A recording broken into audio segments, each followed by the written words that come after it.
कुछ चुनिंदा लोग आज भी इसमें एक सकारात्मक पक्ष न देखकर अपनी चिरपरिचित शैली में कुछ न कुछ नकारात्मक देख रहे थे। ये वही लोग हैं जिनकी जुबान औरंगजेब को महान कहते हुए नहीं थकती थी, उन्हीं के कान प्रधानमंत्री श्री नरेंद्र मोदी जी के द्वारा आज कुंभ के गुणगान पर पकते हुए दिखाई पड़ रहे। कुंभ इतना बड़ा विराट आयोजन था जिसके लिए माननीय प्रधानमंत्री जी ने कहा कि इसमें अमृत दिखाई पड़ रहा था। 66 करोड़ लोग इसमें आए, 100 से अधिक देशों के लोग आए, दसियों लाख विदेशी लोग आए। इसमें भी सिर्फ किसको अच्छाई नजर नहीं आई, इसमें कौन नहीं आए? धार्मिक और आध्यात्मिक परंपरा के प्रतीक और हमारे प्राचीन खगोलीय गणना की वैज्ञानिकता के प्रतीक, विश्व के इतिहास में संपूर्ण मानव जाति के लिए सबसे बड़े आयोजन प्रयाग के महाकुंभ पर जब प्रधानमंत्री श्री नरेंद्र मोदी जी ने आज लोकसभा में अपना वक्तव्य दिया तो यह एक ऐतिहासिक अभूतपूर्व क्षण था जो हर भारतीय के लिए गर्व का विषय था। परंतु दुख की बात यह है कि कुछ चुनिंदा लोग आज भी इसमें एक सकारात्मक पक्ष न देखकर अपनी चिरपरिचित शैली में कुछ न कुछ नकारात्मक देख रहे थे। ये वही लोग हैं जिनकी जुबान औरंगजेब को महान कहते हुए नहीं थकती थी, उन्हीं के कान प्रधानमंत्री श्री नरेंद्र मोदी जी के द्वारा आज कुंभ के गुणगान पर पकते हुए दिखाई पड़ रहे। ये वही लोग हैं जिन्होंने कभी भी भारत और भारतीय संस्कृति की इस महानता को स्वीकार नहीं किया।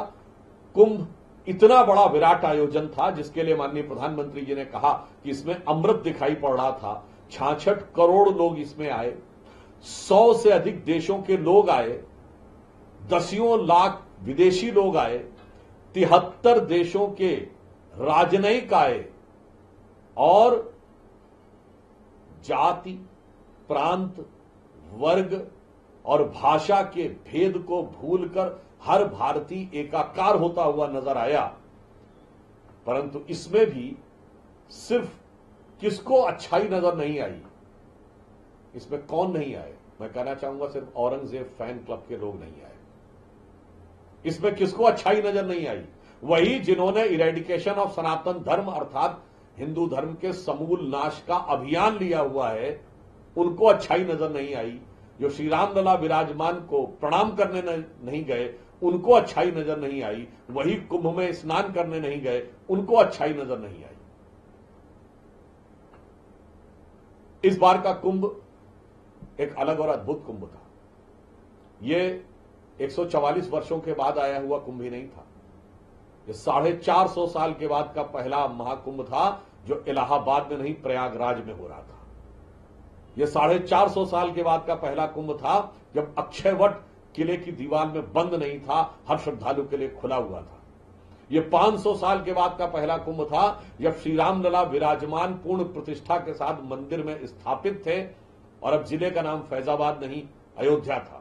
ये 350 साल के बाद का पहला कुंभ था जब आतताई, निर्दयी और क्रूर औरंगजेब के नाम पर महाराष्ट्र के बने हुए जिले औरंगाबाद का नाम अब औरंगाबाद नहीं बल्कि छत्रपति संभाजी महाराज नगर हो चुका था। इतने ऐतिहासिक क्षण के ऊपर भी जिसको अच्छाई नजर नहीं आई है, तो उनके लिए मैं कहना चाहूंगा कि आज अगर देखें तो हजारों हेक्टेयर में फैले हुए, कितने लंबे किलोमीटर क्षेत्र में फैले हुए, हर भारतीय वर्ग, प्रांत और जाति में तोड़ने का जो संकल्प लेकर लोग चले हैं, जिसके आधार पर वो हिंदू धर्म के समूल नाश का विचार लेकर चले हैं, वह विचार संगम में बहता हुआ नजर आया। तो जो माननीय प्रधानमंत्री जी ने कहा था, महाकुंभ का यह संदेश, एक रहेगा भारत देश। उन्होंने कहा था, कुंभ ने क्या संदेश दिया? गंगा की अविरल धारा, न बटे समाज हमारा। तो इसे अगर मैं एक पंक्ति में कहूं तो इस कुंभ ने यह दिखाया है कि जाति, प्रांत और वर्ग भेद के भ्रम को दूर भगाता है। सबके मन का भाव एक है, सबकी भारत माता है। प्रयागराज का महाकुंभ हमको संदेश दिखाता है कि अनेकता में ऐक्य मंत्र को जन जन फिर अपनाता है। देखो प्यारा देश हमारा आगे बढ़ता जाता है। इस महाकुंभ में वही लोग नहीं गए जबकि 100 देशों के लोग आए, 73 देशों के राजनयिक आए, जो खुद तथाकथित रूप से शांति और ध्यान करने के लिए विदेश जाते हैं। यह भारतीय संस्कृति की उस महान विचारधारा का प्रतीक था।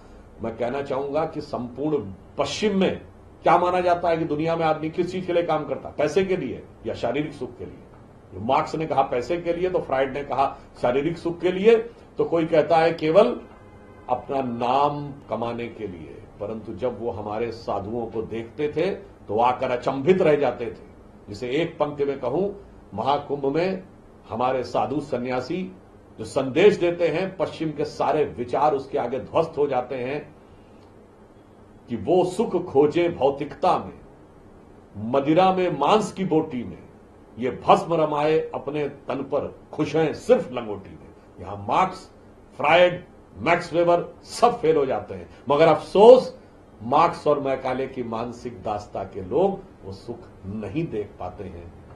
आज इसीलिए प्रधानमंत्री जी ने कहा है कि अमृत कुंभ और अमृत स्नान तो हो गया, मगर अमृत काल में अभी भी विष भरी दृष्टि बची हुई है और इसका निवारण देश की जनता और युवा पीढ़ी उत्तरोत्तर करती जा रही है।